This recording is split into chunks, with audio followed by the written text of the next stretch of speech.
À 6h54, la question santé d'Europe 1, Thomas Soto. On le sait, le sucre n'est pas notre ami et pourtant on l'aime le sucre. Bonjour Dr Kierzek. Bonjour, Thomas. Des chercheurs américains viennent de faire une découverte qui pourrait bien tout changer dans la lutte contre l'obésité et le diabète. C'est une enzyme. Alors c'est quoi? C'est le retour des enzymes gloutons? Oui, alors les enzymes, vous savez ce que c'est déjà, Thomas. Une enzyme, c'est une protéine qui est capable d'accélérer ou d'activer une réaction chimique. Et alors, c'est suffisamment rare, hein. Les dernières enzymes un peu significatives qui ont été découvertes, c'était les années 60.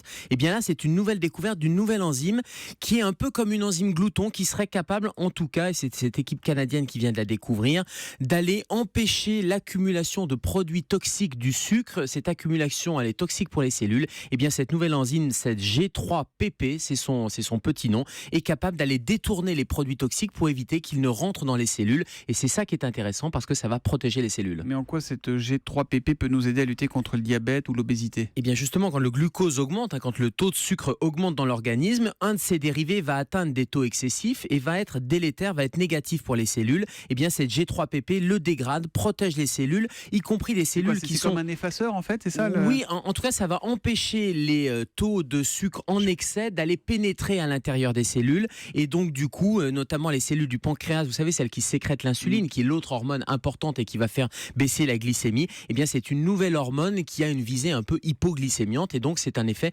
protecteur sur toutes les cellules de l'organisme. Mais comment elle pourrait être utilisée, cette enzyme, voilà, c'est quoi, un cachet, une piqûre, on n'en sait rien? J'allais dire minute, on est au stade conceptuel, c'est-à-dire que cette enzyme vient d'être découverte, c'est une nouvelle cible thérapeutique en termes de concept, mais pour l'instant on n'en est ni à un cachet, ni à une piqûre, ni même au stade d'essai clinique.